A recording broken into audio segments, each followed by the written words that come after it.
If you want long, strong, thick, luscious hair, then this video is for you. We're making 2 herbal formulas that help support hair growth, healthy hair, and to repair hair damage. You may not know this about me, but I used to be bald. When I was 18 years old, I'm now 41. I went to the hairdresser and told her to just cut it all off. I was so tired of breakage from relaxers, getting braids that were either too tight and pulled at my edges or just made my scalp too itchy. Growing up, I felt so badly about my hair and about myself because of my hair. I honestly didn't think it could grow. So cutting it off was one of the best decisions I ever made. It immediately boosted my confidence. After 13 years of rocking a fade, it's normal now, but I was one of the first. I decided to lock my hair, and as you can see now, I have a full head of long, healthy locks. My locks are 9 years old, and my goal is to grow them down to my booty. Give me another year or 2 and I'll be there. So as a Black woman, our hair is too important to us. It's our crown. It's a part of our self-expression, an extension of our personality. I've learned that healthy hair is not just about the products you use and how you care for your hair. It's also determined by what you put in your body, your stress levels, sleep, how well you nourish yourself too. Everything that your body does requires that it has a sufficient amount of energy, and hair growth is no different. Your body needs to be fully resourced for hair to grow. Healthy hair but bad health, it doesn't really work that way. At some point, an underlying health issue that's worsening will impact your hair health. There are a lot of underlying health conditions that create or contribute to hair loss. Now, if you have a chronic health condition that you've been struggling to heal from, tune in to our free herbal medicine masterclass. I'm going to teach you all about how I got out of chronic pain, healed trauma, ditched dependence on big pharma's drugs using herbal medicine and the Calypso healing method. The link is below. While going into the details of the specific conditions, it's outside of the scope of this video. I'm going to mention some of them quickly so that if you're noticing changes in your hair growth patterns or experiencing a lot of hair loss, you can be proactive, make changes, and ask your doctor about it. Some direct causes of hair loss are alopecia and postpartum hair loss due to the hormonal fluctuations, iron deficiency, anemia, thyroid disorder, some skin disorders, major stress, certain medications, and rapid weight loss can lead to hair loss. Excess inflammation in general is a huge problem that needs to be addressed for healthy hair. And it ties into what I was saying about your body needing energy and the resources to carry out every function it does. Think about it like this. If you have excess inflammation in the body, whether it's from an autoimmune condition, diabetes, poor diet, your body is using resources to produce pro-inflammatory cytokines. These are proteins released by different immune cells that turn up the inflammatory response. We need this, for example, when you cut yourself, you want your immune cells to create that swelling to contain the area, fight and prevent the microorganisms from spreading, etc. You want this upregulation when you have a cold, flu, or other infection. Fevers are helpful because it is a part of the healing process. In the case of a cut, as the healing process continues, the anti-inflammatory cytokines kick in to reduce the swelling, and then those dead cells get removed from the body. So this is just a snapshot of the complex dance your body has to do in order for you to feel well. When inflammation isn't in check, it starts to destroy healthy cells and tissues. So let us know in the comments if you've been experiencing hair loss, and what do you think the cause is, and what have you done that's been helping? I think it's safe to say that excess inflammation accompanies every chronic ailment. So if you have a chronic issue, your body is using a lot of its resources to fight the inflammation on top of everything else your body does and needs its resources for: to digest food, produce hormones, move, repair from strain and injury. Your heart has to beat. It has to monitor abnormal cell growth, circulate blood, maintain water balance, manage pH and mineral balance, so much. Your body is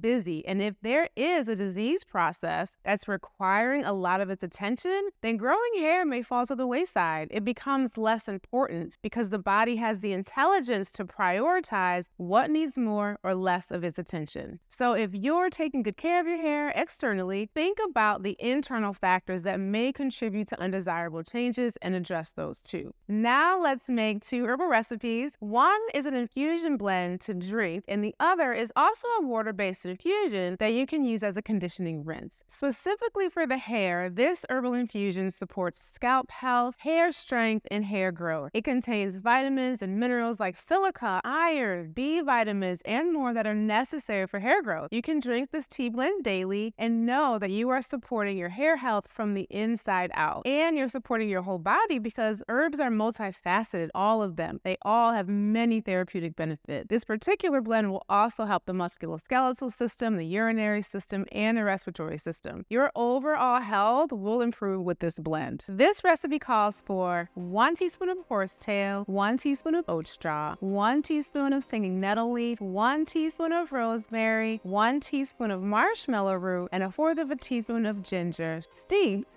in 16 ounces of water. Horsetail is rich in silica. This is a mineral that delivers essential nutrients to hair follicles. It also has other minerals like potassium and manganese.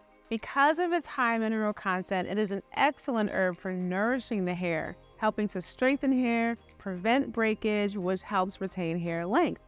Overall, horsetail is also alterative, astringent, and has a vulnerary action. Oat straw is high in nutrients such as folate, iron, magnesium, manganese, phosphorus, potassium, selenium, several B vitamins. It's also alterative, anti-inflammatory, emollient, and nutritive. Its high nutrient content helps to nourish the hair once again and support its strength. Nettle leaf is a highly nutritious plant that supports various body systems. It contains chlorophyll and calcium, copper, iron, potassium, and selenium. It's also alterative, anti-inflammatory, a stimulant, and tonic. Remember, nutrients support hair growth. Singing nettle leaf is one of the most nutrient-rich herbs that we have. It's like a multivitamin. Nettle helps to stimulate blood flow to the scalp, promoting hair growth. Rosemary is another tonic herb that has long been used to support memory, cognitive function, and hair health, among its other uses. It is antibacterial and antimicrobial and has a circulatory stimulant action, so it helps to bring blood flow to the scalp, which therefore means more nutrients to the scalp, promoting hair growth. Marshmallow root is a powerful herb that supports the health of the mucosal lining throughout the body. This is in your digestive system, urinary system, respiratory system. It's anti-inflammatory, astringent, demulcent, and emollient in action. It's also high in nutrients too, such as amino acids, calcium, iron, and magnesium. Marshmallow's nutrient content and moistening nature helps hair health. And ginger, a pinch of ginger in our formula adds more antioxidants. It's anti-inflammatory for the scalp and scalp health. Because ginger is also heating and stimulating and vasodilating, it will increase blood flow once again to the scalp, thereby nourishing the follicles. Now for our hair conditioning rinse, we're using rosemary again, hibiscus, gatucola, and rice. Hibiscus is a beautiful and cooling plant. It's high in iron, vitamin C, and vitamin A, as well as flavonoids, which help scalp circulation and protect the hair from sun damage. It also has amino acids that are necessary for keratin production in the hair follicles. It's also alterative and antimicrobial and demulcent and anti-inflammatory. Conditioning the scalp and the hair helps to reduce dandruff, unclog the follicles, and prevent scalp infections, and overall helping to strengthen the hair and prevent breakage. Rice. Using fermented rice water for hair care goes a long way back in traditional Asian cultures. Rice contains amino acids, the building blocks of proteins, which is necessary for hair growth. It also contains vitamins B, C, E, starches, and combined these help to promote hair regeneration, strength, and growth. Rice water conditions and detangles, adds sheen. Again, I'm not using the same process as the traditional method, but I'm still extracting some of these vital nutrients for hair growth and strength. And while definitely not the same as fermenting, Tammy loved the results on her hair. This blend can be used as a rinse as your final step in your hair care routine to strengthen and protect the hair, nourish the scalp, and encourage hair growth. It reduces frizz, adds sheen, softens, detangles, and is super easy to make, just like our first infusion was. So there you have it, 2 recipes for luscious hair. Thanks so much for tuning in. Be sure to like and subscribe and hit the bell to be notified next time I release a new video.